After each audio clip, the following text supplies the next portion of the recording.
In this episode, Golden and I discuss Star Trek Lower Decks. Full speed ahead.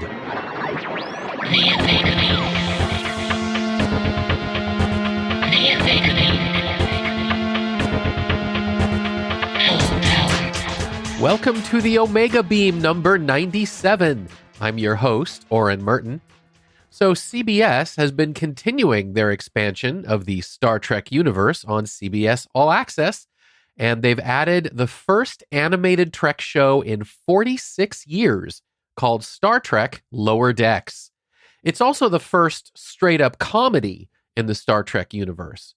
So the first season consists of 10 half-hour episodes, and they're all streaming on CBS All-Access in the USA. I'm not sure where in the rest of the world. I think the Science Channel in Canada and Netflix everywhere else. I'm not entirely sure, but you can look that up.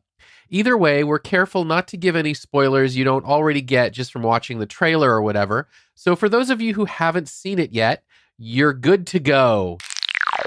I am here with Golden to talk about the animated series Star Trek Lower Decks. What did you think? I think it started out okay and just gradually just got better and better. I would agree. I was initially excited about it because the lead writer was one of the head writers on Rick and Morty, and I love Rick and Morty. So immediately I was thinking, oh, this is going to be great. But I was a little cautious in that Rick and Morty is vulgar, it is bloody, it is crazy, and I knew they weren't going to go that far on a Star Trek show. But I was really interested to see where they would go. I feel like those first episodes, as you said, we get to know the characters, and there's basically four main characters. And they're amusing, and the situations were amusing, but they were a little tame. It's like they didn't necessarily want to go too crazy with the Star Trek mythology.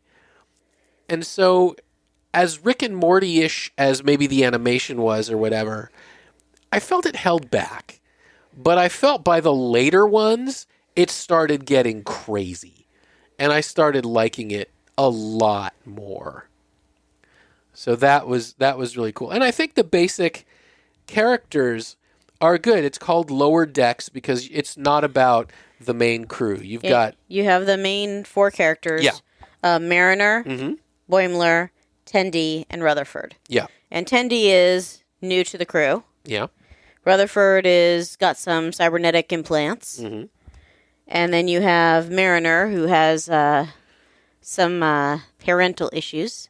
She does, yeah. And Boimler, who is the Rimmer. No, I can't really say Rimmer because Rimmer really was a messed up character from Red Dwarf and couldn't do anything right. Boimler just really wants to be promoted. Yes. He wants to be a Starfleet officer. Yes. He doesn't want to be stuck on the lower decks. Yeah, yeah.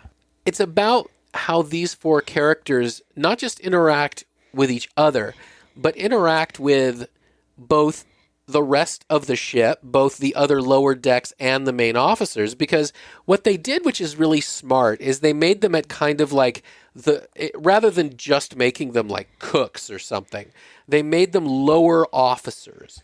So they deal with the upper level of officers. They're ensigns. Yeah.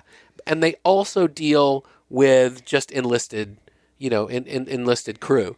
So you get to see them interact with both, which I think made for some fun storytelling.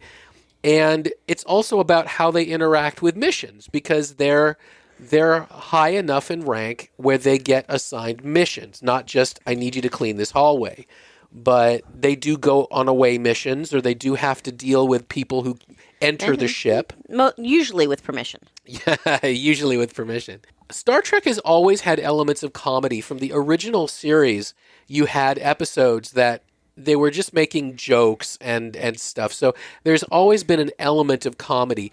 But I think this is the first Star Trek series that is a comedy specifically. And I think they did a good job with it. And they do make fun of the holodeck in They do. plenty of ways. They do. And that's another good point we should mention, because the newer CBS Star Trek series Discovery is set before the original series, and Picard is set after the Next Generation.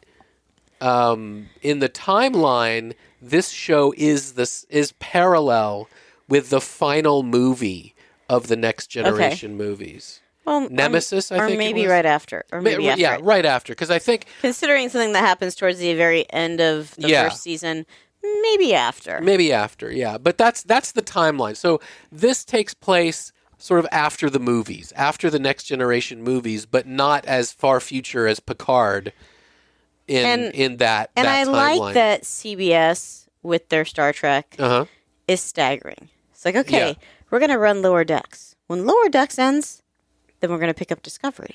Yeah. And I think that's a good way to do it, because you're not overloaded on the content, but you're looking forward to the next one. Right. There's always some Star Trek, but not so much at once that you're like, I can't keep up with all the Star Trek. And I do think having different tones for the different shows is a good thing too.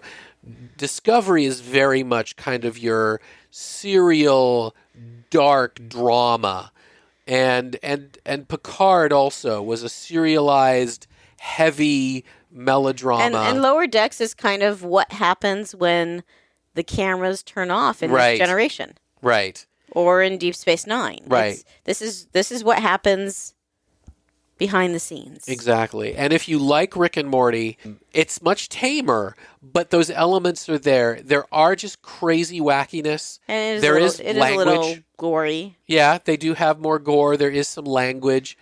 So, it's definitely its own thing in the Star Trek universe. It's not trying to just milk, the same type of show over and over and over again. This is its own thing.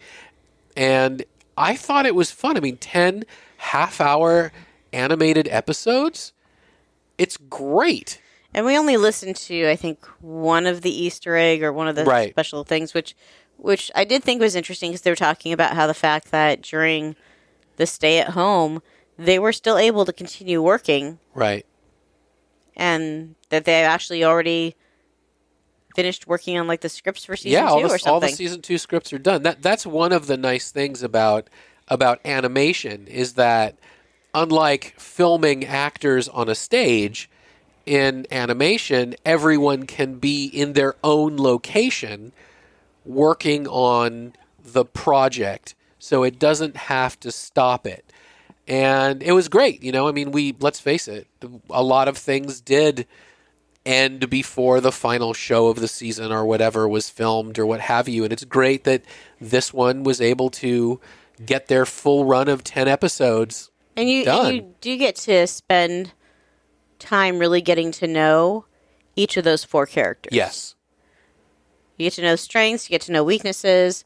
There's a great episode with Rutherford's creation in the holodeck named Badgie. Oh, yeah. It makes you just kind of explore the holodeck a little bit more with your thoughts. Right. Well, and Badgie, I would say, is one of the more Rick and Morty-ish kind of creations.